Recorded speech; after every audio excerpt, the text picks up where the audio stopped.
एक ऐसी रात जो माया कभी भूलना नहीं चाहती, पर याद रखना भी मुश्किल था, क्योंकि उस एक रात में कुछ अच्छे पलों की यादें और भयानक दर्द की चीखें भी शामिल थी। माया एक कॉल सेंटर में जॉब करती थी, तो वो अक्सर ऑफिस से लेट निकलती। कभी कभी तो रात के 3 भी बज जाते थे।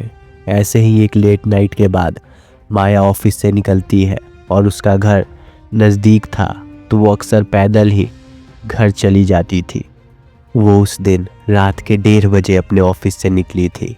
रास्ता खाली और सुनसान था, मानो जैसे अपने पैरों की आवाज़ भी अपने दिल के धड़कन के साथ साथ सुनाई दे रही थी। कुछ मिनट ऐसे ही चलने के बाद माया को एक अजीब सा एहसास होता है, जैसे कोई उसके पीछे चल रहा हो।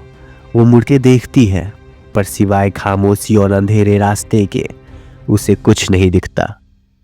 वो चलना शुरू करती है और फिर से उसे पैरों की आवाज़ सुनाई देती है। वो डर जाती है और पीछे मुड़ती है, पर कोई नहीं था।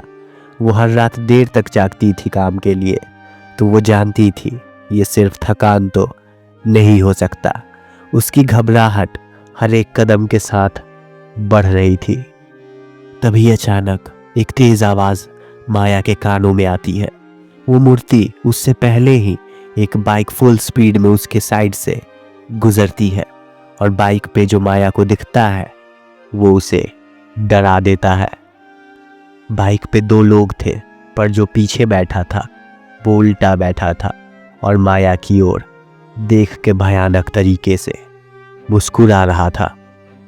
माया ये देख के इतना डर चुकी थी कि समझ ही नहीं पाती कि ये क्या हो रहा है और उसे क्या करना है।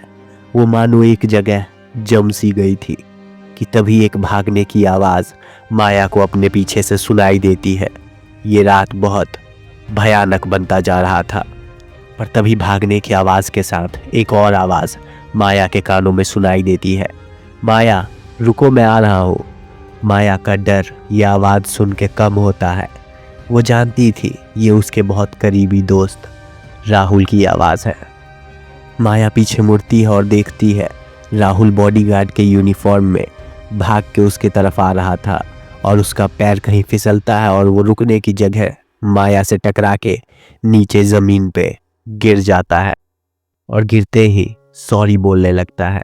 पर माया हल्का मुस्कुराते हुए नीचे गिरे हुए ही राहुल को गले लगा लेती है और कहती है कि वो खुश है उसे वहाँ देख के, पर वो यहाँ कर क्या रहा है। राहुल एक अमीर लड़की का बॉडीगार्ड था, और वो लड़की यहाँ अपने किसी काम से आई थी, और तभी राहुल की नज़र रास्ते से गुजरती माया को देखती है और वो उसके पास हाय बोलने चला आता है। माया बताती नहीं कि वो इतनी खुश क्यों हुई थी राहुल को देख के, पर माया के अंदर का डर थोड़ा शांत ज़रूर हुआ था। राहुल माया से कहता है कि अभी उसकी मैम थोड़ी बिजी है और उन्हें टाइम लगेगा, तो वो माया के घर तक उसे छोड़ सकता है। और माया भी इतना डरी हुई थी कि राहुल के बात पूरा करने से पहले ही उसके साथ चलने के लिए हाँ कह देती है। दोनों उस सुनसान से रास्ते पे आगे बढ़ते हैं, और तभी सामने से कुछ आता हुआ देख के माया फिर से घबरा जाती है।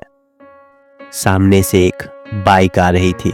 ये वही बाइक थी जो अभी माया के साइड से गुजरी थी। माया डर के राहुल का हाथ पकड़ लेती है, और राहुल के चेहरे पे एक मुस्कुराहट बिखर जाती है। माया और राहुल बचपन के दोस्त हैं। दोनों एक दूसरे से प्यार करते हैं, पर कोई भी प्यार का इजहार नहीं करना चाहता, और यही वजह है कि दोनों एक दूसरे के साथ इतने खुश दिख रहे थे।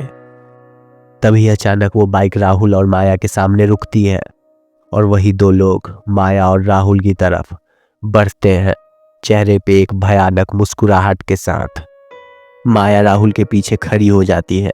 वो जानती थी कि राहुल उसे प्रोटेक्ट करेगा, और तभी उन दोनों में से एक लड़का राहुल के सामने आता है और माया को अपनी ओर खींचने की कोशिश करता है।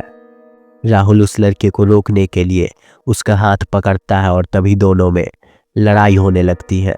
दूसरा लड़का घबरा के अपने दोस्त को बचाने के लिए राहुल को पीछे से पकड़ता है और माया भी राहुल को बचाने के लिए रास्ते पे रखा एक डंडा उठाती है और उसके सर पे मारने वाली ही होती है कि वो हट जाता है और वो लकड़ी राहुल के सर पे लगता है और वो वहीं गिर जाता है।